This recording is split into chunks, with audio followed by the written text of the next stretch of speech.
ताहिर शेख, आप देख रहे हैं भिवंडी टाइम्स न्यूज़। आज हम भिवंडी के आरिफ गार्डन में आए हैं, जिसकी स्थिति कदर ख़राब हो चुकी है और कई सालों से ये इसी तरह से है, जिसकी वजह से यहाँ के लोग जो यहाँ पे रहवासी है भिवंडी के, उनको कोई गार्डन वगैरह मुहैया नहीं हो चुका है। और अभी फ़िलहाल में कुछ दिनों पहले ही भिवंडी के डिप्टी मेयर इमरान वली मोहम्मद ने ये एक वीडियो सोशल मीडिया के माध्यम से कहा था कि ये जो गार्डन है इसको बंद कर दिया जाएगा। इसके वजह यहाँ से कुछ ही दूरी पे मामू भांजा ग्राउंड है, जो कि एकदम प्ले ग्राउंड है, जहाँ पे कुछ नहीं है। वहाँ पे फुटबॉल, क्रिकेट, बहुत सारे प्ले हो सकते हैं। और इस जगह पे आप देख सकते हैं यहाँ पे जो झाड़ दरख्त है इतने सारे, अगर इसको अगर काट के अगर यहाँ पे बंद करने के बाद में अगर इसको प्ले ग्राउंड बनाया तो यहाँ पे कितना ज़्यादा नुकसान होगा। यहाँ पे झाड़ दरख्त हर चीज़ यहाँ पे बनाई हुई है। इसके माध्यम से आज हम भिवंडी के जो है एसपी के राशिद भाई तो वाइस प्रेसिडेंट है, राशिद भाई है, हम उनसे बात करेंगे। आज वो वहाँ आयुक्त के पास, भिवंडी कमिश्नर आयुक्त के पास गए थे। वहाँ पे उन्होंने एक लेटर दिया है आरिफ गार्डन के लिए, तो उनसे जानकारी लेंगे कि उनको आयुक्त साहब ने जो है भिवंडी कमिश्नर आयुक्त साहब ने क्या कहा है। तो राशिद भाई, अब पहले ये बताइए कि आपने जब आयुक्त साहब के पास गए तो इस गार्डन के मामले में आपने क्या उनसे बात की? हम लोग ने उनको यही बताया कि सर 2003 से पहले मामू भांजा प्लेग्राउंड जो वो प्लेग्राउंड का रिजर्वेशन था और ये गार्डन का था, लेकिन वो प्लेग्राउंड के रिजर्वेशन को गार्डन का और गार्डन के रिजर्वेशन को प्लेग्राउंड का कर दिया गया। अब वहाँ पे उप महापौर साहब वहाँ पे गार्डन बनाने का प्रपोजल उन्होंने डाला है और यहाँ पे प्लेग्राउंड करने का उनकी इच्छा है या प्रपोजल उन्होंने किया है। तो हमने उनको यही समझाने की कोशिश की कि ऑलरेडी यहाँ पे एक गार्डन है जो सालों पुराना है। यहाँ पे इतने झाड़ है, 150-200 झाड़ है, 20-20, 30-30 साल पुराने झाड़ है। अब आप यहाँ पे प्लेग्राउंड बनाओगे तो क्या इतने झाड़ काटोगे? हाँ नहीं, तो उन्होंने तो एकदम स्पष्ट कहा है कि ये जो गार्डन है ये बंद होगा और इसको बंद करके वहाँ पे बनाएंगे। वो किसी के बोलने से नहीं रुक रहे, तो उसके बारे में आप बताएंगे। देखिए उन्होंने कहा है, ठीक है अपनी जगह, लेकिन हम लोगों का उस चीज़ को लेके विरोध है। ठीक है, हमने आयुक्त साहब से मिले, हम इससे पहले आमदार साहब से भी मिले और हमारा इस चीज़ को लेके विरोध है और हम इंशाल्लाह उसको रोक कर ही रहेंगे इंशाल्लाह। तो मतलब आप चाहते हैं, तो मतलब आप क्या चाहते हो? हम चाहते हैं कि वो एज इट इज़ रहे, जो प्लेग्राउंड है वो प्लेग्राउंड ही रहे और जो ये गार्डन है ये गार्डन ही रहे। एक्चुअली ये उप महापौर साहब का वार्ड है, ठीक है, उतने ही ये 500 मीटर के डिस्टेंस पे ऑलरेडी एक गार्डन है, तो वापस एक गार्डन और बनाने की क्या ज़रूरत है? कौन से ऐसे लोग हैं जिनके पैरों में दर्द हो रहा है वो यहाँ तक नहीं आ पा रहे, उनको अपने घर के दरवाजे पे गार्डन चाहिए। जो प्लेग्राउंड है, ठीक है, महापौर साहब का ऐसा बोलना है कि वो जॉगिंग ट्रैक टाइप में कुछ वहाँ के लोगों को अगर चाहिए, वो तो यहाँ पे भी हो सकता है। उसके अलावा वो गार्डन में भी, वो उस मैदान में भी जॉगिंग कर सकते हैं। मैदान में कौन सा जॉगिंग नहीं कर सकता इंसान? मैदान में भी जॉगिंग कर सकते हैं, सिर्फ जॉगिंग के लिए ही चाहिए ना। ठीक है, कुछ लोगों ने अगर इच्छा जताई भी होगी तो हम लोगों ने सिग्नेचर कैंप लिया है। हमारे पास 800 से ज़्यादा लोगों ने, जो उनके ही वार्ड के लोगों ने, ज़्यादातर 80-90% उनके ही वार्ड के लोग हैं जिन्होंने ये इच्छा जताई है कि वो प्लेग्राउंड ही होना चाहिए। देखिए, वो प्लेग्राउंड ही होना चाहिए और ऐसे 800 से ज़्यादा लोगों ने सिग्नेचर हमको। उन्होंने तो ये भी कहा कि आप उनके वार्ड के नहीं हो। वार्ड के होना नहीं होना इससे कोई मुराद नहीं है। ये एक प्रॉपर्टी, ये शहर की प्रॉपर्टी है। शहर की प्रॉपर्टी में शहर के हर नागरिक का इंटरफेयर करने का हक होता है। अब उप महापौर साहब को चाहिए कि वार्ड और गली और की राजनीति से बाहर निकल के शहर के बारे में विचार करें, शहर के बारे में बात करें। वो उप महापौर है, उनको शहर की बात करना चाहिए। अब इससे पहले शाहिद भाई ने जो बोला था वो परफेक्ट बोला था कि उनको शहर के बारे में विचार करना चाहिए कि ना कि अपने वार्ड के बारे में। आपके माध्यम से उप महापौर साहब से कुछ सवालात करूंगा। जैसे उन्होंने पिछले इंटरव्यू में बोला था कि हमारा वहाँ पे पहली चीज़ तो शादियाँ होती है, ठीक है, उस चीज़ को शादियाँ नहीं होनी चाहिए, उस चीज़ को लेके उनका विरोध है।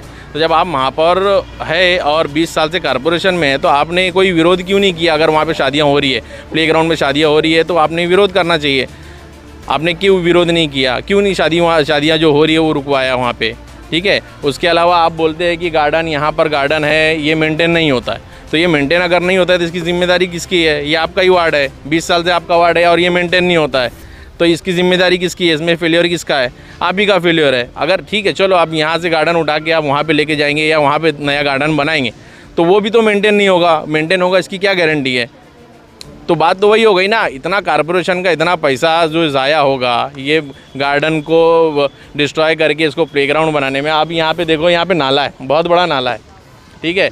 अब ये नाला अगर है तो ये प्लेग्राउंड कैसे बनेगा? आप खुद देख सकते हो, इतना बड़ा नाला है यहाँ पे बीच में से। आइए हम यहाँ पे नाले के पास चलते, ये बता रहे नाला है यहाँ पे कि जो बहुत बड़ा है नाला है।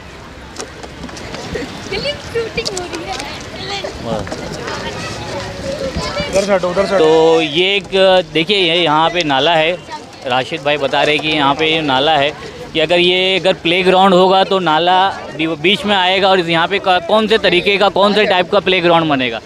तो बताइए ये जो नाला है अगर यहाँ पे अगर ये तोड़ के अगर इसको अगर लेवल कर देंगे तो आप देखो ये एक तो नाला साफ साफ दिख रहा है। अब ये नाला होते हुए प्लेग्राउंड हो ही नहीं सकता। प्लेग्राउंड के लिए प्लेन जगह होनी चाहिए और ये इतना बड़ा नाला है एक तो यहाँ पे, ऊपर से इतने 150-200 झाड़ है। अगर आप यहाँ पे अगर प्लेग्राउंड बनाएंगे आप इसमें कोई इस बात में कोई सेंस ही है, कोई लॉजिक ही नहीं है। ये एक ऑलरेडी एक बना हुआ गार्डन है उसको आप प्लेग्राउंड बनाएंगे और जहाँ पे प्लेग्राउंड है वहाँ पे आप गार्डन बनाएंगे। या अगर आप किसी एक नासमझ बच्चे से भी पूछेंगे ना तो उनको भी ये बाद में कोई लॉजिक नहीं लगेगा। एकदम बेसलेस बात है ये। तो हमारे शहर में यही प्लेग्राउंड है और भी एक प्लेग्राउंड है हमारे शहर में जो परशुराम टावरे है, धोबी तालाब जिसे कहा जाता है नॉर्मल लैंग्वेज में, जो बच्चों के धोबी परशुराम, लेकिन उसकी हाल भी एकदम खस्ता हालत में है। तो उसके बारे में बताइए ना। देखिए यहाँ पे वो भी उस प्लेग्राउंड के बारे में भी आप जानते होंगे कि वो भी बहुत ज़्यादा मेंटेन नहीं है। ठीक है, वहाँ के जो लीडर्स है ये सब उनका काम था कि वहाँ के जो कॉर्पोरेटर्स है वहाँ के, और ये नहीं, मैं ये चीज़ पूछ रहा हूँ कि जैसे आपने यहाँ के लिए अगर आवाज़ उठाई है, एक तो वहाँ पे भी स्टेडियम है, एक प्लेग्राउंड वहाँ पे ही है, तो उसके लिए कुछ आप बोलेंगे कि उसके लिए आपके क्या राय? जितनी आबादी शहर की है ना उसके लिए वो एक प्लेग्राउंड इनफ नहीं है। यहाँ पे अगर प्लेग्राउंड है तो ठीक है, अब जो हिसाब से पॉपुलेशन है शहर की, जितने लोग जितने स्पोर्ट्समैन आ रहे हैं वो उस हिसाब से 2 स्टेडियम इनफ नहीं है। इसलिए जो प्लेग्राउंड है उसको प्लेग्राउंड ही रहने दिया।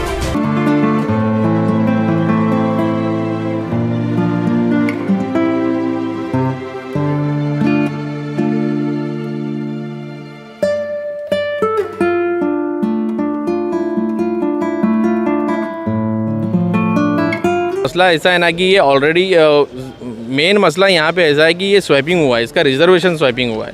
प्लेग्राउंड की जगह गार्डन और गार्डन की जगह प्लेग्राउंड हुआ है। ठीक है, आपने रिजर्वेशन तो स्वैपिंग कर दिया, अब ये वापस से अगर गार्डन की जगह प्लेग्राउंड करेंगे या प्लेग्राउंड की जगह गार्डन करेंगे तो उसमें खर्चा कितना जाएगा? कारपोरेशन का पैसा जाएगा और ये कारपोरेशन का पैसा जनता का पैसा होता है। अब करोड़ों रुपया लगेगा उसमें, तो वो तो पैसा जनता का जाएगा। अब अपने जाति राजनीति फ़ायदे के लिए या जो भी XYZ आप उसको बोलो, उसके लिए आप कारपोरेशन का इतना पैसा क्यों वेस्ट कर रहे हैं? तो आगे के लिए आपकी जो रणनीति है वो क्या है? अगर ये इस जगह पे अगर गार्डन नहीं बनता है, अगर ये गार्डन अगर यहाँ से शिफ्ट होता है तो उसके लिए आप क्या करेंगे आगे? अगर आयुक्त साहब ने ये लेटर एक्सेप्ट कर ली है, अगर इसकी अगर कोई कार्रवाई नहीं हुई तो आप उसके लिए आगे क्या? देखिए, आयुक्त साहब ने हम लोग को साफ बोला है कि हमारे पास फंड ही नहीं है, काम करने के लिए हमारे पास फंड ही नहीं है। फ़िलहाल फंड नहीं। अगर किसी को करना है तो पहले वो जाएगा मंत्रालय से फ़ंड लेकर आएगा।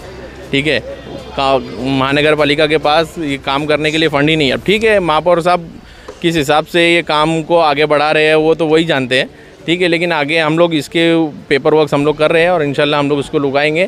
अगर यहाँ से नहीं होता तो हम लोग लीगल स्टेप भी लेंगे। यहाँ के जो स्थानीय बच्चे हैं, जो आइए हम उनसे बात करते हैं कि ये प्लेग्राउंड होना चाहिए या गार्डन होना चाहिए। तो आप क्या चाहते हैं? हमको यही चाहते हैं कि हमारा बचपन यही गुजरा, हमको गार्डन ही चाहिए। प्लेग्राउंड वहाँ रहेगा, वहाँ बेस्ट रहेगा।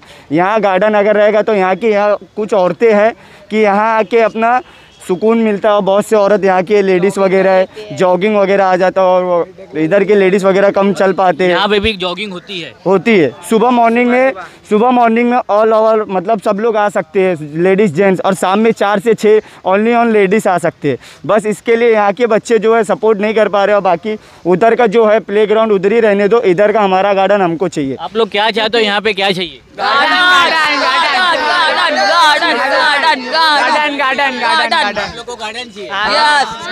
और इधर कैसा है, इधर रमजान वगैरह में सुबह में बच्चे लोग कैसा कुछ फुल बैट वगैरह खेलने आ जाते हैं। सुबह में एकदम ठंडा रहता है और शाम में प्लस इधर के वॉचमैन भी हमारे बहुत अच्छे हैं कि हमको सपोर्ट करते कि मना नहीं करते।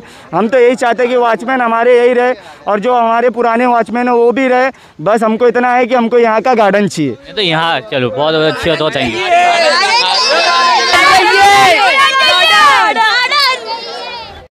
जस्ट अभी हमारी समाजवादी पार्टी के यूथ प्रेसिडेंट राशिद भाई से बात हुआ कि उन्होंने कहा है कि आयुष साहब को जो लेटर दिया है, यहाँ के विज्ञापन दिया है कि इस गार्डन को रोकने के लिए ये जो स्विफ्ट होने वाला है। तो आइए हम देखते हैं आगे कि ये गार्डन रुकता है या रहेगा या फिर स्विफ्ट होएगा, उसके लिए क्या कार्रवाई होगी या नहीं होगी।